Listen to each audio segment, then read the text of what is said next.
आपका घर सुंदर होगा, किचन सुंदर होगा, बेडरूम सुंदर होगा, आपकी महिलाओं के मन में शांति ज्यादा हो जाएगी। जिसके घर में किचन ठीक नहीं है, महिलाओं के मन में किचकिच पैदा होने लगता है। व्यवस्था का रिश्ता भी शांति से है। व्यवस्था अगर गड़बड़ है आपकी तो आपकी शांति भंग हो सकती है, और व्यवस्था आपकी टापती है तो आपकी शांति पैदा हो सकती है। इसलिए व्यवस्था का महत्व है जीवन में। अपने घर की माताओं बहनों को भी सुंदर घर में रखो। कितनी आस लेकर एक लड़की तुम्हारे साथ विवाह करके आती है, पत्नी बनकर आती है, पोतोहू बनकर आती है, ससुराल चल रही है, फुदकती है, खुश होती है, और ससुराल में आकर के ऐसी उसकी हालत होती है कि सास ससुर के दुई पाटन के बीच में साबुत बचा न कोई। उसकी दुर्दशा मत करो, कोमलता से रखो। गुरु, फूल और बहू, ये तीन बहुत कोमल होते हैं। इनको बड़ी कोमलता से संभालना चाहिए। गुरु को बहुत ओटपटांग जगह में रख दोगे, गुरु मुरझा जाएगा। फूल को ज्यादा दबा दोगे, कुचल जाएगा। पुतोहू बहू को ज्यादा तुम परेशान कर दोगे, रोने लग जाएगी, वापस लौट जाएगी मायके की, अब यहाँ नहीं बन पाएगा। याद रखना, बड़ी कोमलता से अपनी बहुओं को रखिए, फूल को भी कोमलता से संभालिए, और गुरु को भी प्रेम और कोमलता के स्नेह के द्वारा संभालिए। इतना प्रेम दीजिए गुरु को, बार बार आपके देश में, आपके गांव में गुरु का आने का मन होने लग जाए, और गुरु भी ऐसी सुगंध फैला दे कि ग्रामवासियों का मन भी हो जाए कि फिर बुलाऊंगा, फिर बुलाऊंगा, फिर बुलाऊंगा, ऐसा मन होगा। मांस मछली में है क्या कोई बहुत ताकत है, कोई बहुत बुद्धि बढ़ जाती है? कभी नहीं। शुद्ध शाकाहारी हनुमान जी थे, बुद्धि के सागर थे। हनुमान जी मनोजवम मारुत वेग तुल्यम वानर यूथ मुख्यम बुद्धिमताम, बुद्धि के सागर थे। शाकाहारी बहुत बुद्धि बढ़ती है। शाकाहारी व्यक्ति को शांति भी ज्यादा रहती है, और शाकाहारी होने से पाप भी नहीं लगता है। मांसाहारी होने से रोज तुम मुर्गा मारोगे, पाप नहीं लगेगा। किसी जीवित प्राणी का वध करोगे, बहुत पाप लग जाएगा। इसलिए निवेदन करूंगा, ये जीवन बड़े सौभाग्य से मिला है। पाप ताप संताप त्रेताप, ये सबसे बचो। शुद्ध शाकाहारी बनो, शराब मत पियो। बचपन में ये दुर्गुण नहीं थे आप में, शराब नहीं पीते थे, कितना सुंदर चेहरा था, कितना खुश रहते थे। बीड़ी नहीं पीते थे, तमाकू नहीं खाते थे। ज्यों ज्यों उम्र बढ़ी, कुसंगत मिली, सब दुर्गुण सीख गए। चेहरा भी बिगड़ गया, चरित्र भी बिगड़ गया, स्वभाव बिगड़ गया, प्रभाव बिगड़ गया। जो माँ बाप कहते थे मेरे शरीर का ये टुकड़ा है, वो माँ बाप कहते हैं मैं इसी से ज्यादा दुखी हूं, ये दुष्ट पैदा हुआ है, दारू पी कर आता है। जिस माँ ने तुम्हारे शरीर को अपने पेट में 9 महीने रखा है, उस माँ को तुम पेट में तो खैर रखने का कोई उपाय नहीं है, लेकिन उसी माँ के बनाए हुए, उसी बाप के बनाए हुए घर में उसको जिंदगी भर रखोगे, तब ऋण से उऋण हो जाओगे। गुरु को अपने परिवार का एक मेंबर मानना चाहिए, सदस्य मानना चाहिए। गुरु को अपने फैमिली से जोड़िए, गुरु को अपने बिजनेस में जोड़िए, सर्विस में जोड़िए, खेती बाड़ी में जोड़िए। कितने भक्त ऐसे महान भक्त हैं। एक भक्त मुझसे कह रहा था, मैंने तो आपको बिजनेस से जोड़ दिया है। तो हमने कहा कैसे जोड़ा? मुझे तो पता भी नहीं, मैं जुड़ गया। बोले 2% आपका है। तो हमने कहा कुछ फायदा हुआ? बोले जब से जोड़ा हूँ तभी से फायदा ही हुआ, क्योंकि अब आपका नाम जुड़ गया तो आपका भाग्य भी उसमें जुड़ा है। तो हमने कहा कितना कमाया? बोले कमा लिया हूँ 1.5 करोड़ तक। तो हमने कहा हमारा हिस्सा? बोले हर महीने में भेज देता हूँ, उधार वाला काम नहीं, इंटरेस्ट के अकाउंट बोले हर महीने में दे देता हूँ। परशुराम मंडल यहाँ बैठे खड़े हो, परशुराम मंडल हर महीने के दानी। इन्होंने एक गाय दान किया हमको, प्लास्टिक की गाय नहीं, असली गाय 20,000 की। और जिस दिन गाय दिया उसी दिन नौकरी लग गई, वेतन आना शुरू हो गया। हमको तो दूध मिला, इनको वेतन मिला। बोले हैं हर महीने में सेवा करता हूँ, प्रोग्राम होगा जब संग्रामपुर में तो भयंकर मदद करूँगा। बहुत महान भक्त है ये। बैठो, धर्मेंद्र भी आए हुए हैं, खड़े हो धर्मेंद्र। ये देखिए बहुत श्रद्धा, ये भी दान सेवा करते रहते। गुरु को दान देने से धन घटता नहीं बढ़ता है। क्यों? खेत में बीज बोने से, बैठो धर्मेंद्र, खेत में बीज बोने से अन्न घटता है कि बढ़ता है? बढ़ता है। 1 कुंटल बोओगे तो 100 कुंटल वापस आएगा। ये बोना ही है। एक सेठ बैलगाड़ी से जा रहा था, उसमें रजाई गद्दा रखे था, थाली कटोरी चम्मच गिलास स्वेटर सब रखे हुए जा रहा था, दाल चावल। तो उसके मित्र ने पूछा कहाँ जा रहे हो? बोले सब बोने जा रहा हूँ। बोले ये भी बोया जाता है स्वेटर और गिलास कटोरी? बोले हाँ। बोले कैसे? बोले दान करूँगा, दान करूँगा तो बो जाएगा, फिर 1000 गुना 10 गुना हमको मिलेगा। दानी कभी दरिद्र नहीं होता है, दरिद्र नहीं होता है। लखनऊ में अपना आश्रम है, अपना नहीं, मेरा नहीं है, उस आश्रम का नाम ही अपना आश्रम है। अब उसका कहता हूं अपना आश्रम तो लोग समझत गुरुजी का आश्रम, हमारा नहीं है। उसका नाम ही उन्होंने लिखा है अपना आश्रम। घनश्याम दास गुप्ता, महान भक्त, महान दानी, तो कह रहे थे कि अभी आश्रम में बनाया तो हूं इसको 3-4 करोड़ में, पर मरने से पहले मैं आपको सौंप दूं ताकि इस आश्रम का सदुपयोग हो जाए। तो हमने कहा क्यों बनाया था? बोले इसलिए बनाया था कि मानव समाज बिगड़ रहा है, मानव दानव बनता चला जा रहा है। तो आप जैसे संत जब यहाँ प्रवचन करेंगे तो जो दानव बन गए वो फिर से मानव बन जाएंगे, जो मानव है वो महामानव हो जाएंगे, और जो महामानव है देव मानव बन जाएंगे। इंसान को हम इंसान बनाना चाहते हैं, इसीलिए आश्रम बनाया था। लेकिन जब तक कोई संत का सहयोग नहीं होगा तब तक मेरा उद्देश्य सफल नहीं हो रहा है। बोले मैं टीवी में प्रवचन आपका सुनता था, मिलना चाहता था, फिर यूट्यूब में सुनता हूं। बोले हम बहुत खुश हैं। अब वो अपना आश्रम नाम है, प्रोग्राम भी लिया है 3 दिन का प्रोग्राम। बोले हमें 3-5 दिन दीजिए। अब बोले उसी प्रोग्राम में बैठकर बातें कर लेंगे, और आप अगर स्वीकार करेंगे तो आप को दे देंगे। अब हम वृद्ध हैं, लेकिन इसमें सत्संग भजन चालू ही रहना चाहिए, सुधार हो। मंदिर बनाने वाले बहुत पुण्य आत्मा होते हैं, क्योंकि मंदिर का दर्शन करके कम से कम कुछ तो मन के अंदर के विकार दूर होंगे। धर्मशाला बनाने वाले धन्य होते हैं। तीर्थ में लोग जाएंगे तो कम से कम वहां जाकर के रात में ठहरेंगे, आराम तो करेंगे, श्रद्धा बढ़ेगी। आश्रम बनाने वाले लोग महान होते हैं, लेकिन आश्रम में सत्संग होना चाहिए। ऐसा नहीं केवल खाओ सो, सत्संग होना चाहिए।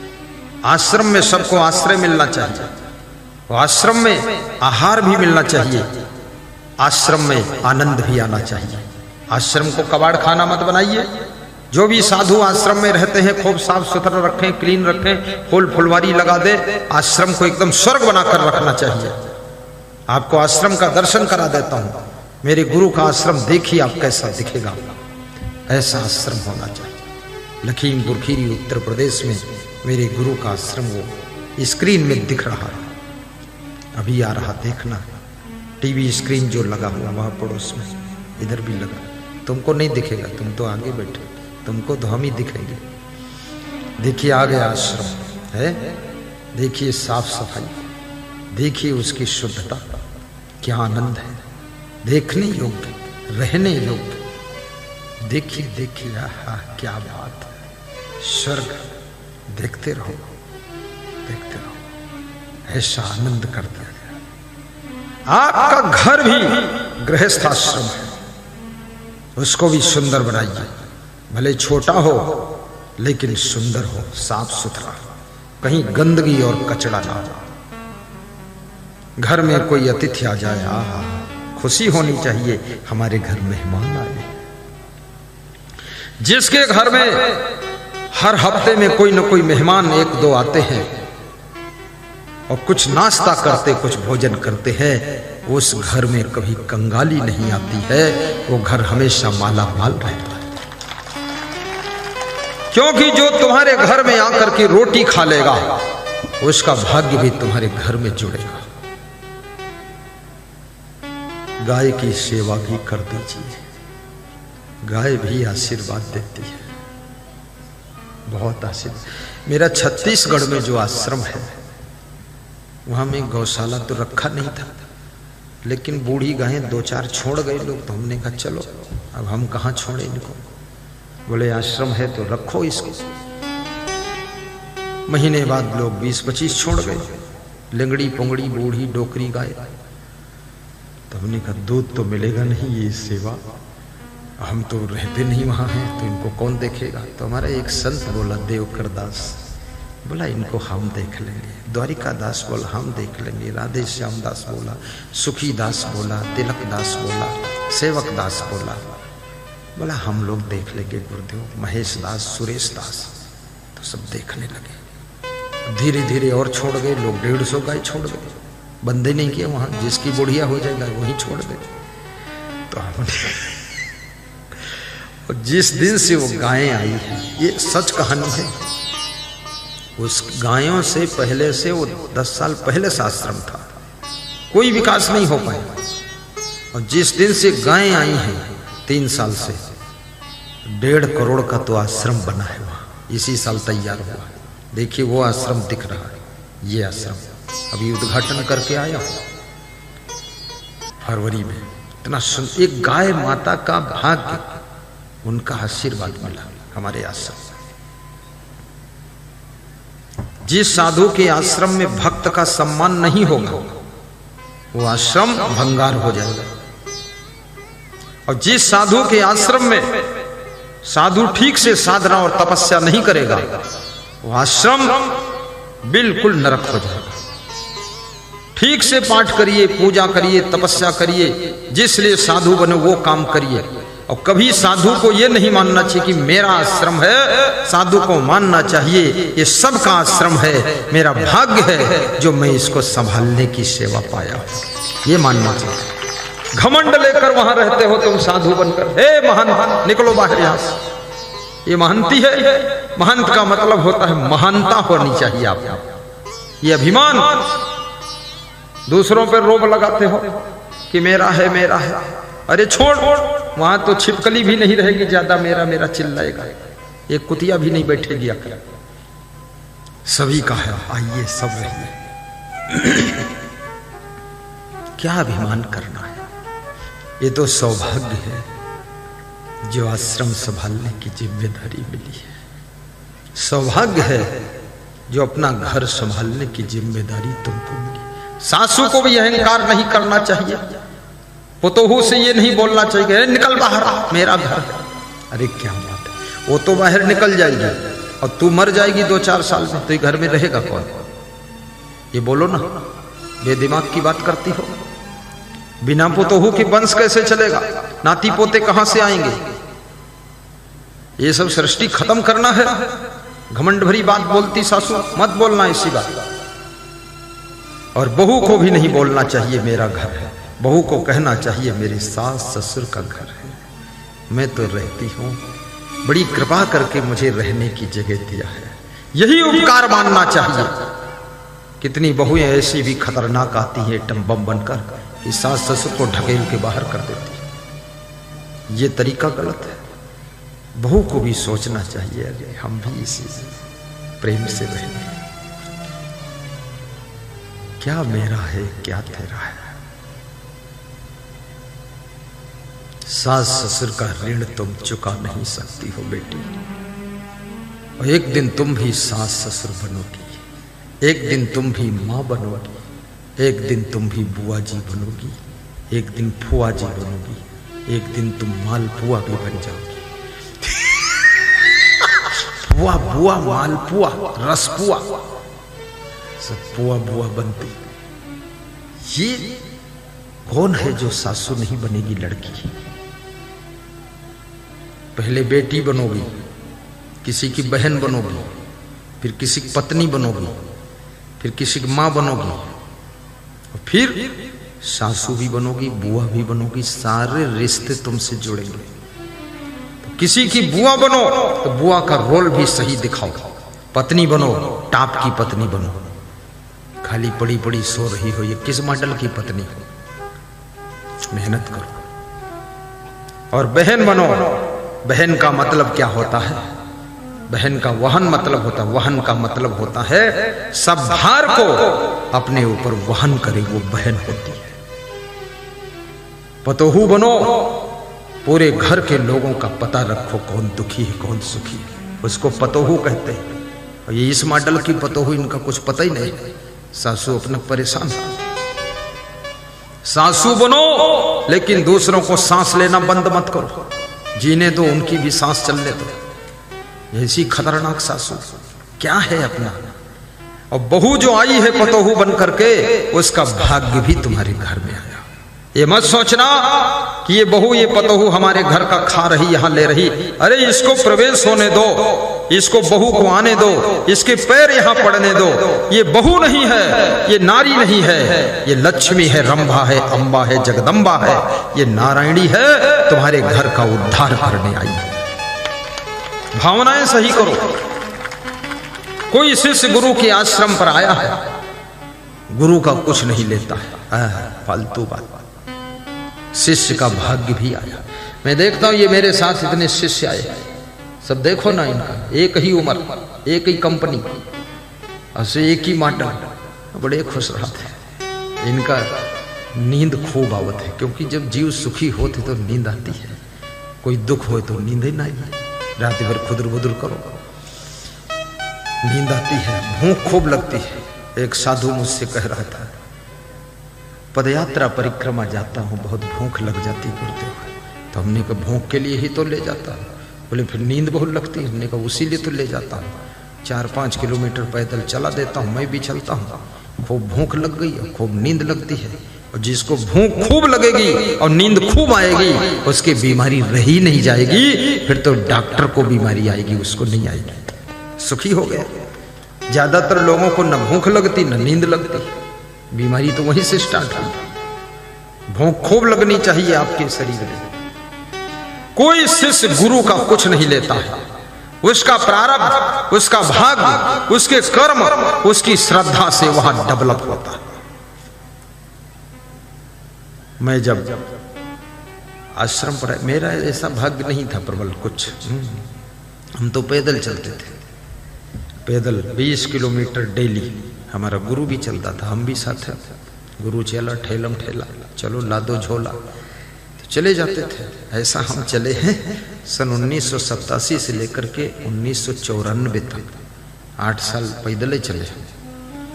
जब से चेला आने लगे ये सब, एक अनुभव दास आया, प्रवीण दास आया, नवीन दास आया, जो मंडप का प्रबंधक है नवीन दास, ये जब से आए, फिर और चेला सब आए, छत्तीसगढ़ से आए, मध्य प्रदेश से आए, यूपी से आए।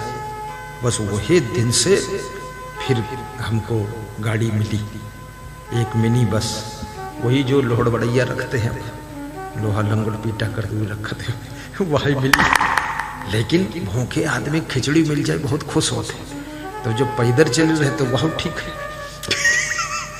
उसी में बैठे थे। और उससे हम कम से कम 17 साल उसका प्रयोग किया। फिर उसका भी मोक्ष कर दिया हमने कि निपट जाओ तुम भी। फिर विकास होते होते चेला आते रहे, आता रहे। पहले हम खाली 5-6 लोग थे, तो विकास नहीं हुआ। अब 60 लोग हैं,